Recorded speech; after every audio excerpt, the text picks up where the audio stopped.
xibaar yu wér te wóor ca tàng ba abonnez-vous pour ngeen di mën di jot suñuy vidéo. dal leen ak jàmm seen chaîne bi di Buzz 221HD kii di Waly Diouf Bodian di directeur général bu port autonome bu Dakar ginnaaw ba Pape Malick Ndour di ancien ministre de la jeunesse ci régime président Macky Sall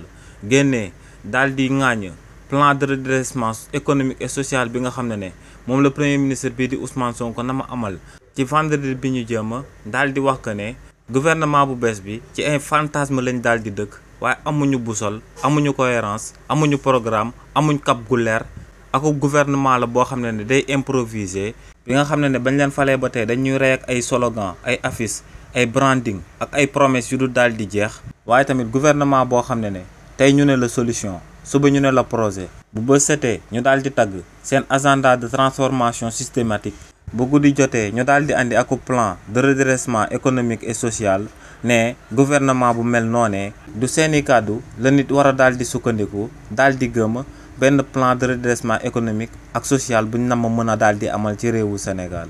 ginnaaw nag ba kookee di Pape Malick Ndour yëkkatee kàddu yooyee kii di Waly Diouf Bodian daal dina ko ciy tontu kii di Waly Diouf Bodian ne lu leer ba am moom mooy que ne Pape Malick Ndour niveau intellectuel am dafa daal di baa ba nga xam ne bu yëkkatee ay kàddu jarul kenn ku daal di féetewoo ci parti bii di Pastef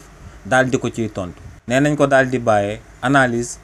politicienne yooyee nga xam ne kullu sénégalais daal dina koy xamee te mu daal di oo kullu patriote ak kullu leader bu bokk ci parti bii di Pastef ngir mu daal di concentré wu ci plan de redressement économique et social bi nga xam ne premier ministre bii di Ousmane Sonko na mun na koo daal di présenté sénégalais yi ci vendredi 1er août 2025 bi ñu jëm war a tombeek vendredi bi nga xam ne moom lañ daal di jëm.